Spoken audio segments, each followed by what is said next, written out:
Welcome to Longhorn Weekly with Coach Sark, presented by the Texas Lottery.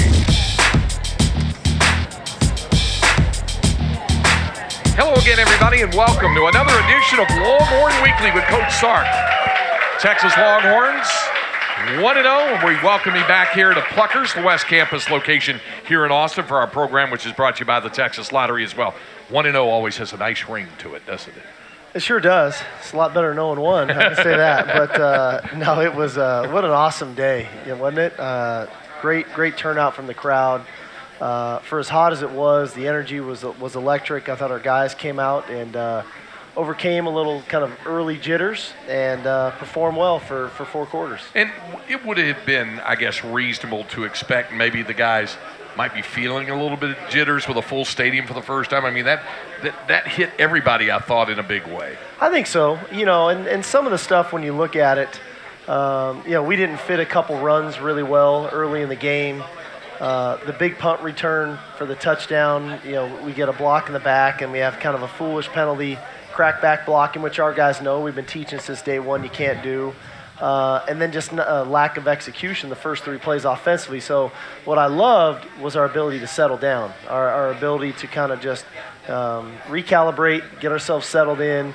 They got the field goal, and then we really started to play the rest of the game. Would it be safe to say that it's one of the not only common things to say, but I guess it's a good thing when you can come out of the first game, with a victory, but then say, we've got to win, we played pretty well, but we know we had some things to work on. I mean, you don't expect to be a finished product after September 4th. No question. And you think about it, too, new staff, right? New schemes in all 3 phases. Some guys playing more than they've ever played before, fans back in the stands, and so but what came out of it was we knew every game there's corrections. There's things, man, we need to fix this, X, Y, Z. But everything that came out of the game, really for us, it's fixable.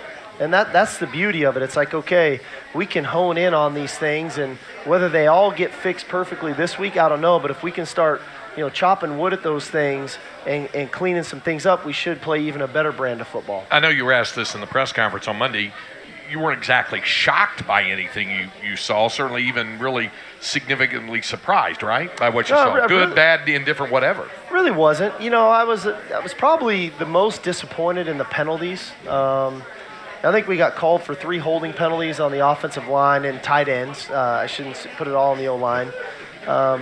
All of which were probably penalties. We always argue as coaches, that's not a hold, or that wasn't at the point of attack. But the reality of it is we held them. The penalties on the punt return, one of them for sure, that was a penalty.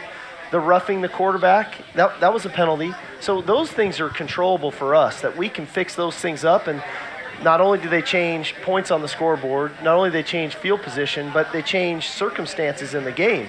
We can't expect week in and week out to play 1st and 20 football and then convert 3rd and longs and extend drives, because that's what happened Saturday. We have to put ourselves in more manageable 3rd down situations. I've long been a fan of hearing coaches talk about when they get guys in the film room or they looking back at the cut-ups on things, and then you have that light comes on moment for them.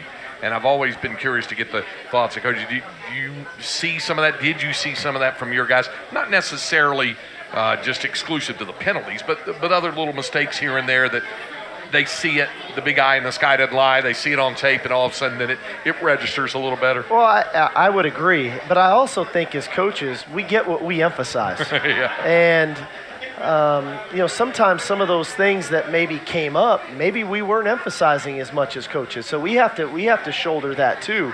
Were we really emphasizing where our hand placement was on the offensive line? Were we really emphasizing, what to do with a DB when a quarterback releases the ball? And yes, we may say it, but are we emphasizing it? Are we practicing it? And so ultimately, I think we get what we emphasize, we get what we coach, and hopefully we can clean some of those things up. Is that, to follow up on your example, for example, with the offensive line, that you and Coach Flood getting together, whatever, Sunday morning the next day or afternoon or whatever, and going back over, this is what we're wanting to do to make sure to emphasize once you get the guys back in the meeting? Yeah, without a doubt. We meet as a staff first, and I meet with all three phases separately. So I'll meet with the offensive staff review the game. Then I meet with the defensive staff, review the game and every individual player and how many plays and production and all of that and scheme. Then I meet with special teams, and we do that actually as an entire staff, and then kind of go through the whole thing, and then we know what we want to emphasize, and then I get my points across. Then we meet with the players after that. So it gives everybody as a staff to get on the same page, because it may be, Coach Banks or Coach Flood talking to a tight end that may not, it comes from somebody different. Sometimes that has as much of weight as anything. It's the old adage, your parents can tell you to do something, till you're blue in the face. As soon as a coach or a teacher tells you to do it, as a kid, we do it at that point. So sometimes coming from a different place is helpful as well. Safe to say that block in the back, penalty holding on punt return notwithstanding, you felt pretty good about your special teams? We really did. I felt for Cam on the first field goal. I felt like on the field he rushed it a little bit, which, maybe he did. I didn't think we got a great snap on it, and so the mark on the hold was a little off. But what a day he had. I mean, just bombing the punts, kickoffs out of the end zone, comes back, makes the field goal after that. A longer one. Yeah, a longer one, needless to say. And even we got the one long punt return from DJ that gets called back. We turn right around, and Xavier Worthy ends up with about an 18-yard punt return. So I think in all phases it was pretty good, not to mention the blocked extra point by Coburn. So we've put a lot of emphasis there. We think that is a strong suit of our team that's going to give us a chance to win a game or two just in that phase alone. And I think we're seeing those dividends paying off. I'm going to guess that this is when you feel a little bit gratified, is when you have a player like Keandre, who joined us on the postgame show, and I asked him about the block extra point. And I said, have you ever blocked one before? And he goes, no, never. I'm going to say never. I never did. He goes, but Coach Banks was telling us, if you're going low, get your arms up, get your arms up. I'm not going to say I didn't believe him. He goes, but I'm definitely saying I believe him now. And he goes, and by the way, it hurt. Because my hand got a little bit numb up there. But it's got to be gratifying to hear players say, Coach so-and-so told me if we do this, it'll work out, and it worked out. Yeah, and I think that's kind of across the board, hopefully, for our players, that whether it was our psychological approach going into the game, whether it was some of the schemes on offense, defense, or special teams, or even a coaching point to a specific player, to your point on Coburn, that they're starting to see, we're not going to lead you down a path that we don't think will put you in a position to be successful. And that's been a common theme for us as a coaching staff. And to hear that kind of comment come out of one of our leaders, that's a great sign. Well, this goes back to something we talked about last week, something you've been asked about quite a bit, is the investment that you and the coaching staff have made into the players, the trust factor that they have to glean from you, and vice versa, that sort of thing. So this is a process. I know it's been a process, but now that you have a game under belt, is that another box that gets checked there in terms of that trust factor when things get manifest themselves in a positive way? Well, I think so. And then, what hopefully comes out of this is now when a player is maybe questioning something, or we work on something in the meeting room or on the practice field, and he gets in the locker room and he starts to question it.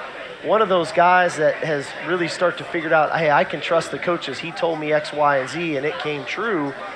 He all of a sudden starts to be that voice of reason to other players in the locker room, and that's the key to the drill, right? That's when you get it, then the locker room starts to promote it within one another as well as with the coaches. And I think that's the path that we're on. That's the journey that we're on. And the sooner we get there, the better off we're going to be. And I would imagine also that the message then in that moment of a little bit of a team euphoria coming out of the victory in the locker room, you're wanting them to enjoy it. Then you get into that whole 24-hour rule thing about enjoy it, process it, and then we shelve it and move forward. Well, exactly right. And that's what I told the team after the game. Hey, every week, we have a mantra, every week is the biggest game of the week, right? And we want to make sure we're putting forth the right amount of energy into that game specific.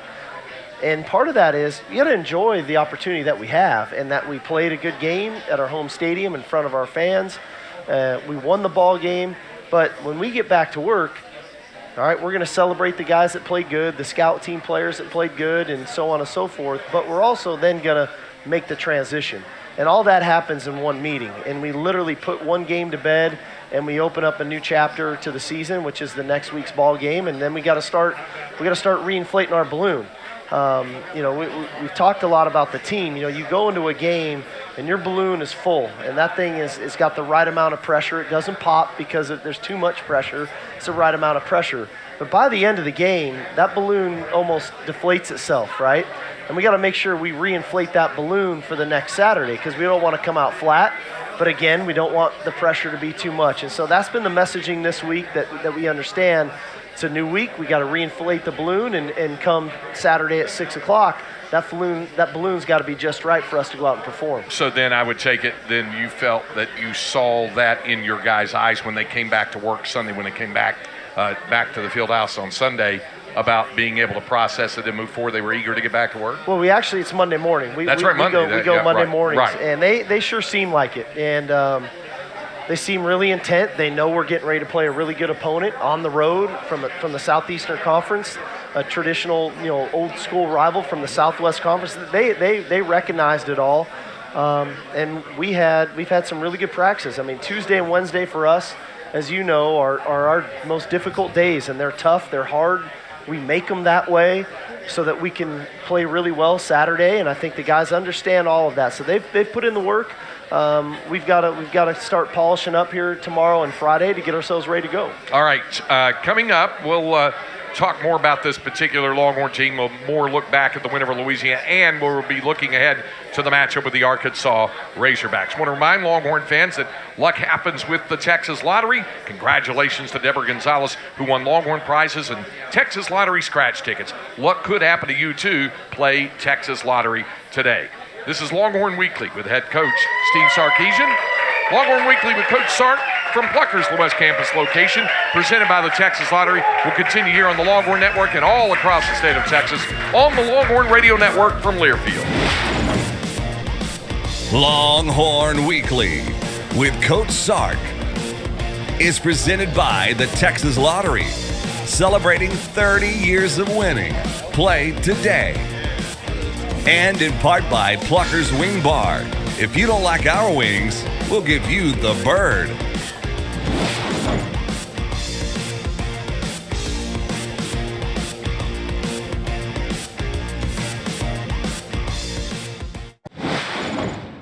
We welcome you back to Longhorn Weekly with Coach Sark from here at Plucker's, the West Campus location here in Austin, and presented by the Texas Lottery. Okay, I got a couple of questions for you here before we get into some other topics. Our number one fan here, Gene, would like you to give a little in-depth explanation on the naming of your edge rushers, your jack, your buck, when you 4-3-3-4, and how it relates to the opponent and how you work it. Right. So when we are in our base defensive package, we technically are a 4-down front operation with 3 linebackers. Now we pull that front to where it can play as an odd front or a 4-down front. But our Sam linebacker, Ovi, is our Sam. Jacoby Jones is really that jack. They kind of play opposite, or Ray Thornton can play there, and Jacoby Jones now plays that kind of end position. But the majority of football nowadays is played in what is your nickel package, and our Sam linebacker comes out. Anthony Cook comes in and plays our star or our nickel, and our 2 outside, whether you want to call them defensive ends, outside linebackers, we just named them edge because that's really what they are. They're the edge of our defense, and they're kind of interchangeable based on the call where we can play 4-down or 3-down out of that. And Ovi Agofu has really emerged as one of the most interchangeable guys you have, hasn't he? He really has. He's a really versatile guy. I was lucky enough, I guess, to have played against him last year when he was at Notre Dame. And so we had a little bit of insight of who he was as a player. He's a linebacker by trade, but probably the strength of what he does is, the physicality he plays with at the line of scrimmage and then rushing the passer, which really incorporates more of the defensive end body type or style of play. So he fits really well with us when you start talking about what an edge is in our defense. Well, since we're on the subject of linebackers, I know we brought up Luke Brockermeyer's name last week, and then, of course, he follows it up by playing really well in his first start. You were asked about him again on Monday, and you said he's earned everything he's gotten, everything he's been given. He's earned it, and he's emerging not only as a really good story for your football team, but I think one of the really good stories in college football of a guy who finds his own way and finds a way to make it work. Really cool story. And I know we touched on this last week, but just the legacy with his father here being an All-American and all that, and then him, really walking on. And, in comes a new coaching staff, and you never know what that's going to be like for you. And, I don't think he blinked. He just went to work. He kept grinding. I think he's got a really good relationship with Coach Choate, and I think that bond is important and special. And then I think he earned the respect of the other guys in his room first, whether it was DeMarvion or Benda or Ford or all those guys were kind of like, man, Luke's really good. Luke's playing really good. And then that started to spread to the defense and then to the team. And then ultimately, come Saturday, the guy's got 10-plus tackles. He's got half a sack. He's got a TFL and in a really tough game because Louisiana made it hard. Louisiana made it very difficult on our linebackers because of all of the formations, all of the personnel groupings, all of the shifting, the motioning, the double motions. And he's the guy communicating on defense, and there was a lot of communication that had to happen. So Luke had a heck of a game. And I thought it was a really telling comment from DeMarvion Overshone, who said this week, when we watched him with scout team last year, he's one of those guys that you would look at and say, he doesn't look like a walk-on. He doesn't play like a walk-on. Because I know everybody has their mind set on what a walk-on is, but as a coach, and you've been in it a long time, you've seen how some guys bridge that gap and really got to transform themselves. He really has. And the beauty of it for us, what an inspiring story for the kids that are walk-ons on our team right now to say, hey, there's no ceiling for you. You're going to earn what you get in this program, whether you're a scholarship kid, whether you're a walk-on kid, whether you're a 5-star kid, a 2-star kid, you earn what you get. Here's a living example. This kid came in as a walk-on. He's now our starting middle linebacker. He starts on special teams. And that should be inspiring to those guys, especially the new ones in our program, to say, hey, I'm going to get what I get because I've earned it, and they're going to give me the opportunity to do that. And when you're flanked by guys like Ovi and then DeMarvion, not only does it make him better, he's making them better too. Without a doubt. He communicates so well. He's so smart, very high football IQ. And I was joking with him the other day just about, he's flanked by those two guys, but he's also got two pretty good guys in front of him in Ojimo and Coburn, so that's a good place to be. Well, that's where I was going next. We talked about Keandre with the blocked extra point, but in terms of the play of your interior defensive line, I know you were pretty pleased with what you saw Saturday. I was. I challenge these guys all the time, and I'm very transparent with the guys on our team. I thought our defensive front played well. I think they can play better, and I told them that. I really think that we can be more dominant. We can be more disruptive. I think Coburn's a great example of it. I think he can cut it loose even more, knowing, hey, we've got a great rotation. Like a guy like Coburn, I think, played 25 plays Saturday, so let's make those 25 great. Knowing you got Sweat right behind you, who had 2 tackles, half a TFL, that he's a very functional player. You got Ojimo, you got Byron Murphy, who I think played upwards of 20-something plays in the game. So this is a talented group that we just want to make sure those guys are cutting it loose every chance they get when they're on the field. Yeah, got Jet Bush out on the field. He made an impact. And he had Vernon Broughton playing too. Exactly right. Jet Bush had the sack. Vernon Broughton played. So I think more guys, the better. But those guys, when they play, we need them to play well, and that's the key to the drill. And I think we'll keep moving in that direction after this game when they see what we're talking about. It's not practice; it's a game. Here's what we're emphasizing. Here's why we're emphasizing. Here's a great example of it. So hopefully that's those teachable moments that it's not just for myself, but 4 other guys can learn from me. I know the answer to this varies on who you're playing, the type of offense that you're playing, but do you have in mind a general idea? You mentioned Keandre playing 25 snaps, where your guys, how many you like in your rotation the number of snaps per guy based on their talent level, their experience, and what you're dealing with on the opposition. Yeah, a lot of it for us depends on the personnel groupings that we get faced with. And obviously the weather was an issue, right? I mean, we had to roll them pretty good. But if you're rotating, 4 to 5 interior defensive linemen and about 4 edge guys, you're in a really good spot. You start adding those numbers up. That's almost 10 guys that are playing 4 positions. I mean, that's a pretty good position to be in, that you're basically playing with a 2 deep all of the time. And we have the capability to do that up front. That goes without saying. That's why I've raved about this position group on our team, because of the depth and the quality of depth that we have, which is the key. All right, we have more coming up here from Pluckers, the West Campus location here in Austin. Longhorn Weekly with Coach Sark continues in a moment.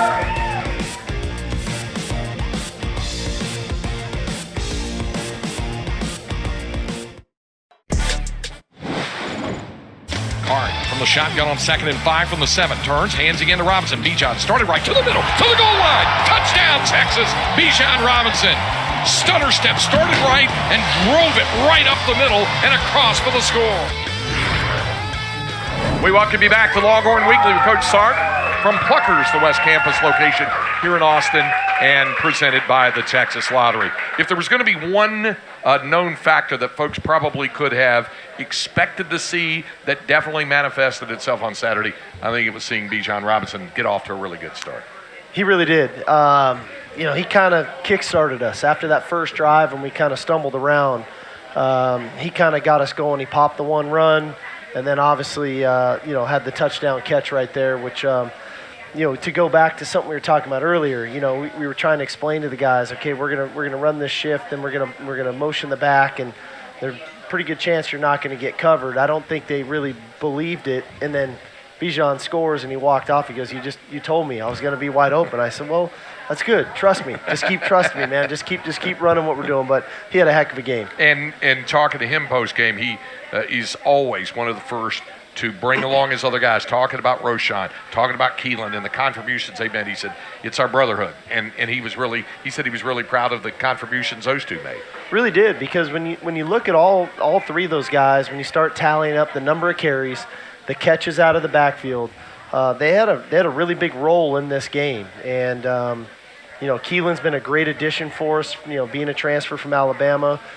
Roshan was a captain Saturday, which should tell you a lot about how we feel about him and where he's at, and then obviously Bijan. So those 3 guys are, for us to go the way we want to go this season, they need to be an integral part week in and week out. That can't be a one-time thing. We need them to be very involved in what we're doing. No doubt when you first came on board, you were looking back at film, at tape from these guys, from what they did last year. So I'm sure you saw that crazy landing on his head and back thing that happened in Lubbock to Bijan. And then the other day he's kind of doing the splits on it.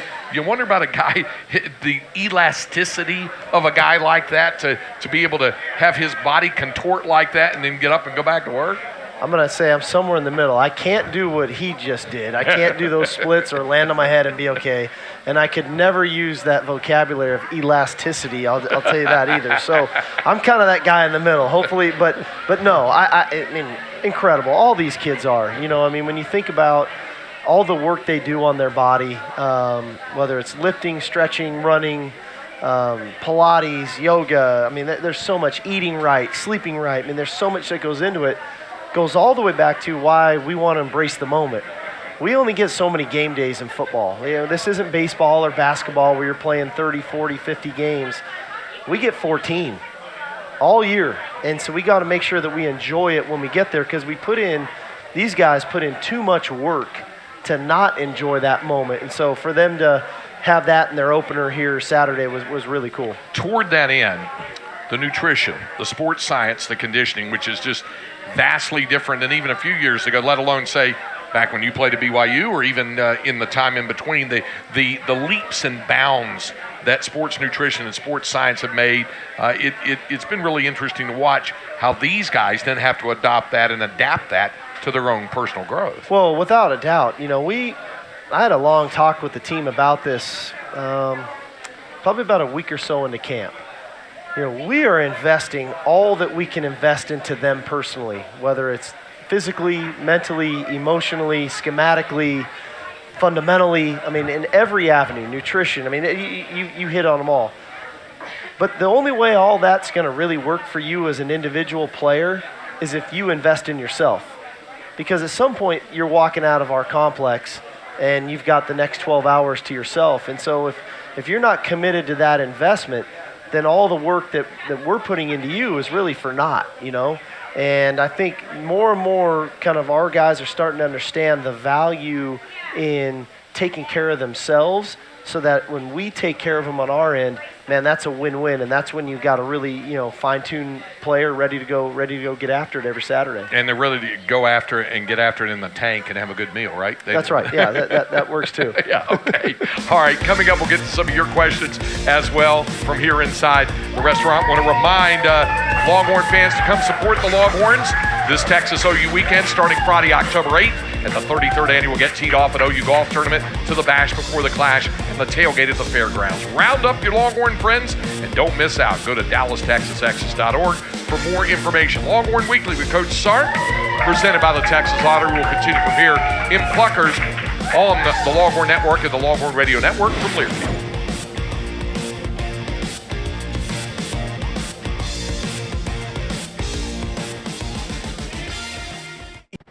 What are those? Orthopedic shoes, baby. Yeah, Coach, these are a game changer on game days. You want to try? Honey, no.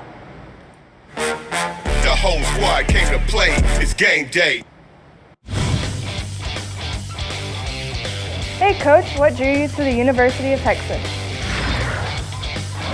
We thank our friends at Academy Sports and Outdoors for that question.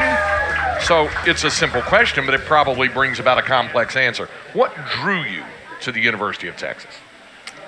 How long is the show? I said it's a little complex, right? I think this, 2 years ago, I had a pretty good idea that I was going to get an opportunity to be a head coach again. And, I really only wanted to go somewhere I felt like I could win a national championship and retire at. And so when opportunities came, it just didn't feel right. It didn't feel right. And, I got the call from CDC and President Hartzell. I just got off the phone and talked to my wife and just said, hey, this is University of Texas. What do you think? And didn't take long before we said, yeah, let's that's the job. Let's go do this and let's go get it. And ultimately it came down to history and tradition, amazing here, right? First class academics, amazing. Support, donors, alumni, support. The city of Austin. All of a sudden you started adding them up and it was like, why wouldn't you? I'll drive. What time do I need to be there? It was like, let's go do this. I want to thank Academy Sports and Outdoors for that question. Remember, fans, Academy Sports and Outdoors is the official sporting goods and outdoor retailer of the Big 12 Conference. So thank you for that question for the team at Academy Sports and Outdoors. Toward that end, to follow up on this, Mike with a question wants to know, and you kind of touched on this, how good did it feel to see fans in the stands again on Saturday? It felt great. I try to practice what I preach, so I took it in too. I took a moment. We came on the field. You could just feel the buzz. You kind of your skin kind of stands up there for a minute, and then I get to the sidelines, and there's Ricky Williams, and it was like, this is unbelievable, right? I'm in DKR. They just named the field after this guy and Earl Campbell, and I'm meeting him for the first time, and boom, the ball's kicked off. So. It was amazing. It was electric. I know it was hot for a lot of people, and I appreciate everybody for sticking it out, and we definitely felt their support. Toward that end, across with a question, it says, a great win. Other than the win itself, did you have a favorite part of your first game day environment on the 40 acres? And what kind of words did you have for your guys as they got ready to take the field? Well, I think, football's unique. There's kind of nothing like running onto the field. I know it sounds a little just so old school, but it's like, okay, we're going into battle. Like, here we come. We're in the arena. We're getting ready to battle. And to feel that support, there's nothing like that no other sport can provide that the way football does. And so you always remember those moments. But, My favorite moment was, there was zeros on the clock and we won, and you get to go shake hands because either way, win or lose, you got to go shake hands with the guy on the other sidelines. And I'm going to tell you something, it's a lot more fun to shake hands when you win than when you don't. And so I got to win Saturday, and so that was a cool moment. Philip asking, are there a couple of takeaways that you might have picked up that have helped you as the Longhorns head coach today from your time at Washington, USC, and Alabama? Well, I think one, probably the biggest thing is you got to trust your preparation, right? We put in a lot of work. We put in a lot of hours. We've got a great coaching staff. I believe in those guys. And so, A, we trust our preparation.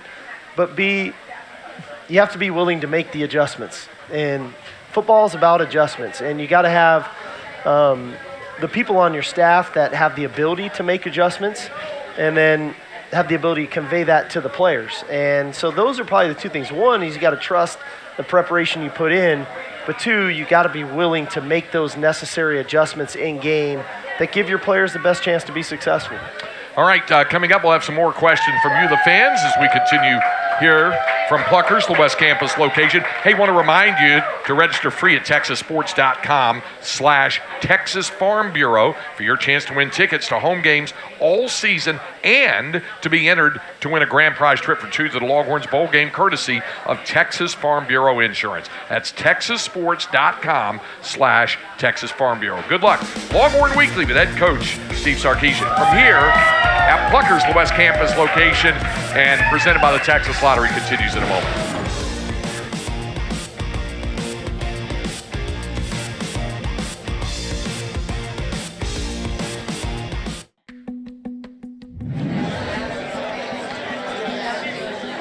All right. So if you're in the back, you're gonna get your stuff, you're gonna come down. All these little empty seats, we're gonna move in and fill them. And the class is called Game Plan for Winning at Life. Here we go. It'll make you feel better. Human connection. He really solidifies the core values and the core characteristics that successful people have. He's the type of guy, when you meet with him or you're in this class or whatever, you just know that he has your best interest in mind, so it makes you want to listen. As you're kind of charting your way through UT, kind of think about this in the back of your head, both athletes and non-athletes, kind of what kind of system we've created. We set it up in such a way where half of the students are athletes, half are non-athletes. We're trying to break down that barrier that oftentimes exists on a lot of campuses where athletes and non-athletes don't really get a chance to form meaningful relationships. He really reaches out to younger students and athletes at the university because he truly does care about helping out the younger generation to help them be successful. My sole mission is to build empathetic leaders. I want the students in my class to walk away with an appreciation for taking risks. And I want them to feel more emboldened to take chances. I have an opportunity to give back to a place that gave a lot to me at a very formative time in my life. So to be back on the 40 acres, working with young people is rewarding.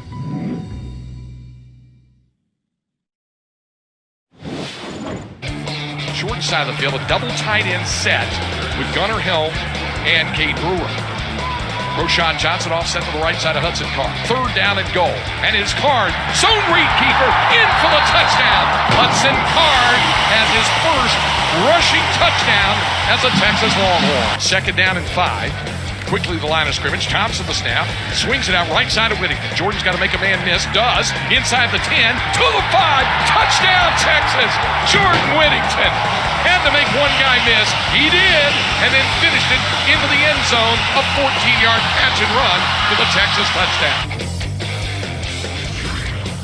We welcome you back to Longhorn Weekly with Coach Sark from here at Pluckers, the West Campus location here in Austin, and presented by the Texas Lottery. A couple other offensive weapons we haven't even gotten a chance to talk about. The play of your quarterback, of Hudson Card, and also of Jordan Whittington, each of whom had really good games on Saturday. They really did. And, I was happy for both of them. Obviously, Hudson making his first career start. And really played composed football. Had some really winning plays for us, especially on third down and in the red area. And then Jordan Whittington, we all know kind of his story and the injuries he's had to overcome to get to this point. and what an integral part to the game. You know, the third down conversions, the explosive plays he's made. Those two guys, I was really, really just happy for them. You know, ultimately it was beneficial for us, but happy for those two guys because those are big moments for both of them. When we visited with Jordan, he said, I can laugh about it now. He said, but it's nice to be able to get through a season opener all the way through the game healthy, he said, which I'd never been able to do before. Pretty unbelievable. And I think he wanted to keep going. He just wanted to keep playing, just being out there and having a blast with it with his brothers and doing his thing, you know, and that's what he came here to do, and now he's finally getting that opportunity. I know he's enjoying it. And you also, I know, were pleased with Casey's work when he came in and played. I really was. You know, that was a huge point to me. You know, I said this all along going into the game. Casey was going to play in this game, and exactly when I didn't know, there's going to be a feel factor. And, you know, I was kind of watching the time and the score and everything and the momentum of the game, and you know, that was a big drive that he had, you know, at the start of the third quarter into the fourth quarter to put 7 on the board to really extend the lead, and then got 3 more. So, you know, getting 3 quality drives under his belt, I think was big for him. And like I said all along, we're going to need both these guys at some point this season to win a championship. And it was great to have Casey do what he did. Some more questions from here at Pluckers. Nick, wanting to know, are there some major differences that you've noticed, or what differences might be between what folks around here refer to as Longhorn Nation and the Alabama culture, and what appeals to you most about Longhorn Nation? Well, I think, you know, the beauty of both places, and I say this a lot, they love football, and they love their school's football. And Longhorn Nation has been amazing. I don't know many schools that could have done what we did Saturday in those conditions. I mean, it was hot. I don't know what they shot the field at, field level, but it was well over 100 degrees. And for Longhorn Nation to be there supporting us till the end, that wasn't like, hey, let's get out of here with 8 minutes to go. They were there till the end, and that was really impressive, and I know our players really appreciate it as well. This is from the guy we know as Bevo Lance, Jason, and Christian. He says this is very important. Do you believe that pineapple belongs on a pizza? Only if it's paired with Canadian bacon. So there you go. And a quick, ready response. Do you have a favorite type of pizza that you like? Nah, I mean, nothing really favorite. I like pizza, which is, you know, right. a bit of a problem. but I do like pizza. But, you know, I eat it all. Hey, look at me. I'll eat anything. Which leads to the question from Eric. He wanted to know how much you weigh, but he said, but the main reason is he wanted to know if you've arm wrestled before. Do you arm wrestle? I try to steer clear of both those. A, giving away my weight, and B, arm wrestling. You know, my arm is delicate from all the passes, so I got to take care of it. We talked about the play of your offensive line, the running backs, the quarterbacks, and a little bit about Jordan Whittington. What about the rest of your receivers and how you thought they did? I thought they played well. You know, I know Josh Moore, unfortunately, just had a couple missed ops, you know. Yep. We took a couple shots at him down the field. And you said you're going to plan on doing that. You'll take shots. Yeah, right? we missed a couple with him, which is okay. That you know, like I told him, I said, hey, you're going to get more opportunities. And tonight was Witt's night. Next Saturday, it might not be yours. You never know. I thought it was great for Xavier Worthy to catch his deep ball, backed up scenario, also get the punt return. We also missed him on a deep ball shot on a post route later. So it was good to get those guys opportunities. I thought Marcus Washington, when he went in the game, played really well. He plays great on special teams, played really well. I know he didn't – everybody looks at receivers with catches. We look at the totality of the work, and he had a huge play on Jordan Whittington's touchdown. He blocked the corner basically out of bounds so Witt could make one guy miss and score. So we ask a lot of the guys at that position. We're going to need more of them to grow and to get their opportunities to take advantage of them. Hopefully Calvante Dixon, we can get him going this week as well. And I know Troy O'Meary's chomping at the bit that we can get him healthy and get him back on the field. Same thing with his tight ends. I know Jared Wiley's hoping to be able to get back at some point. He's been banged up and limited a little bit, but Cade Brewer really did a nice job for you, and it was good to see Gunnar Helm get out there. Cade Brewer's a steady Eddie. You know, he's a real leader. He's a real glue on our offense, and just provides a lot of just calming leadership, and his approach to it has been really good. And I think he's really good for Gunnar Helm. Gunnar Helm played quite a bit as a true freshman in that game. the moment wasn't too big for them. Here comes a new challenge this weekend to get them ready for. And then obviously, even getting, JT Sanders going there in the fourth quarter. So opportunities are going to still be coming for these young guys. All right, up next, we'll take a look at the opponent for Saturday night, the Arkansas Razorbacks, when Longhorn Weekly with Coach Sark continues. Here from Pluckers, the West Campus location in Austin, presented by the Texas Lottery, seen by those of you watching on the Longhorn Network and heard on the Longhorn Radio Network from Learfield.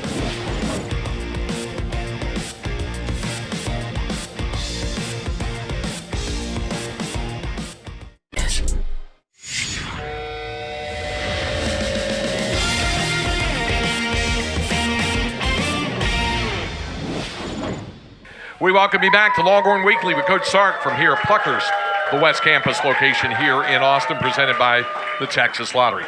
You get ready to take on the Arkansas Razorbacks, a team that had some stumbles early. They got down 17-7 to Rice, but I think it's as much a statement about what they did from that point forward, being able to flip the script and turn it around and score 31 unanswered points to win that ball game. Yeah, they really did. And, those first games are scary. You never really know. You're breaking in a new quarterback. You're, I don't know, new schemes. All these things tie together. You never really know. That's what scares us as coaches so much about the first game. But they did overcome.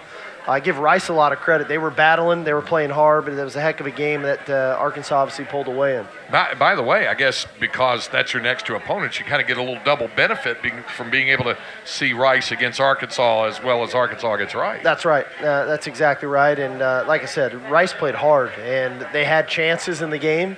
To Arkansas's credit, they kind of just hung in there, stuck to what they are and who they are, and that ultimately the dam kind of broke and they started punching the ball in the end zone. Let me get your thoughts on KJ Jefferson, their quarterback, and their running back, Traylon Smith. Well, I think the one thing to note about Arkansas, first of all, just in general, this is a big physical football team. They're big on both sides of the ball up front. They're obviously big at quarterback. KJ Jefferson, 6'3", 245. These guys believe in running the ball, but they go really fast. And so most people, they think no huddle, go fast offense. It's throw it around the yard. That's not Arkansas. They spread you out to run it, and they're going to run the ball, whether it's with Smith or with Jefferson behind this big offensive line. And they try to wear you down, which is what happened to Rice last week. Yeah, and that was one thing we heard Sam Pittman talk about. He said, I think eventually we were able to wear him down. And when you look across that front, 323, 305, 310, 315, 330, like you said, that's some big physical guys. It really is. And then not to mention even at wide receiver, I think the Burks kid is 6'3", 225. The Morris kid is 6'1", 205. The tight end is 6'4", 265. This is a big football team. They're built like an SEC team is built. And so we know this is going to be a physical game for us on both sides. And then on the defensive side of the football, I know some things that they won't get Bumper Poole back until the second half of the game because of a targeting call, but I know you felt that he's a really good ball player, and they have Grant Morgan back now, and they've got some good linebackers and good linemen. Yeah, I mean, I think the strength of this team is down the middle. Grant Morgan's a heck of a player at inside linebacker. Jalen Catalon is a tremendous player at safety.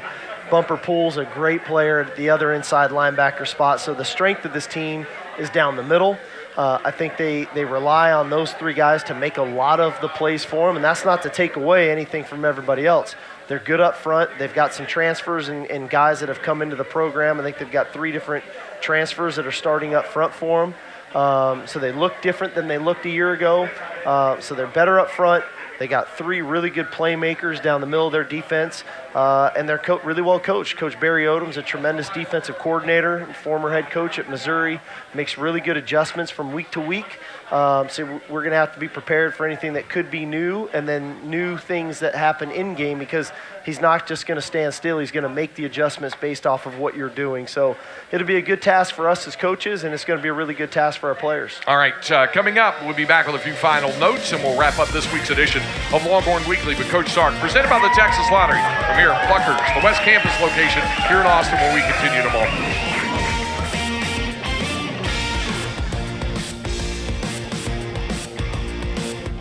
This former sports writer for the Daily Texan went to work for the LA Rams in 1947. He was the first general manager of the Dallas Cowboys. In his 29 years, they had 20 straight winning seasons and went to 5 Super Bowls. All of the time that I was with the Cowboys, my ambition was to create history. His innovations transformed the NFL from the play clock to professional cheerleaders and earned him a place in the Hall of Fame. Tex Schramm, he's a Longhorn legend. Longhorn Weekly with Coach Sark is presented by the Texas Lottery, celebrating 30 years of winning. Play today. And in part by Plucker's Wing Bar. If you don't like our wings, we'll give you the bird. 3rd down. The Louisiana Cajuns need 8 from the 27. Shotgun snap, under pressure, big sack, Ovia Gofu, and he brings down Levi Lewis for a loss of 6. Back here at Longhorn Weekly with Coach Sark. We talked about Ovia Gofu earlier, and what a difference maker he can be for your defense this season. Really, the versatility he brings is critical. He can play in our base defensive package. He can play in our nickel package. He can rush the passer. He can play off the ball, and he plays with great effort. And he does things the right way. So he's been a really good addition for us coming from Notre Dame. I want to get your thoughts on and let folks know now it's a different environment, not only because it's a different opponent and a good opponent, an SEC opponent, but your first road trip of the year and getting everybody managed and transported and all those other things that you normally don't deal with for a home game. Yeah, I think the first thing that comes to mind for everybody is playing on the road, hostile environment, crowd noise at night, which it's going to be. All those things are what they are, and we're prepping for those things in practice and whatnot. But there's the whole other side of travel, different hotel, timing, and we're a big routine-oriented operation, and so we got to create that routine for our players to make sure that they're in a space that's comfortable and knowing that what we're doing for them is the right thing to be doing, so that come 6 o'clock in Fayetteville and the crowd's going to be going crazy and the offense takes the field, that we're in a good space and comfortable in the arena so that we can perform at the highest level. And that's where, outstanding staff and your coaching staff and then your support staff and operations staff, they all become really crucial when you get on the road, don't they? They really do. The football is an emotional sport. I recognize that. And we need to play with emotion. We just don't want to play emotional. And when you get on the road sometimes as a visitor in a rival type game and big crowd, you can start to get emotional, whether you're the ones playing on the field or sometimes even the staff off the field. And I think that's one of the benefits we have. We've got a really experienced coaching staff who have been in a lot of fires before. And I think that we'll be a real calming force for our players. We need to exude poise and composure so that when we're on the field, our players exude poise and composure, and that's one of the keys to the drill, and making sure that we all understand we're in it together. I'm sure we're going to have a contingent there supporting us, but the reality of it is, we're all we got against what's in that stadium. But also I know we're all we need. The guys that are on this trip are going to be the ones that are going to be needed to get this win. And we've talked about the fact that it was an old Southwest Conference rivalry, so there is that going into it a little bit, and maybe a preview of the things to come with the move ahead to the SEC. Yeah, I think it's from a rival standpoint and all that, I think it's awesome. I know a lot of people are going to the game. I know the University of Arkansas is making a big deal out of this from a sellout, and I think they're doing their striped stands or something and all that. That's the beauty of college football, man. That's why we love what we get to do, and it should be a great environment and a great game. All right, we'll look forward to seeing you there at Donald W. Reynolds Razorback Stadium in Fayetteville. If you can't make it, obviously you can catch it here on the Longhorn Radio Network from Learfield. 5 o'clock is airtime Saturday afternoon, the kickoff from Fayetteville at 6 o'clock. For Coach Sark, I'm Craig Way. We thank you for joining us. We'll see you next week here at Pluckers on Longhorn Weekly.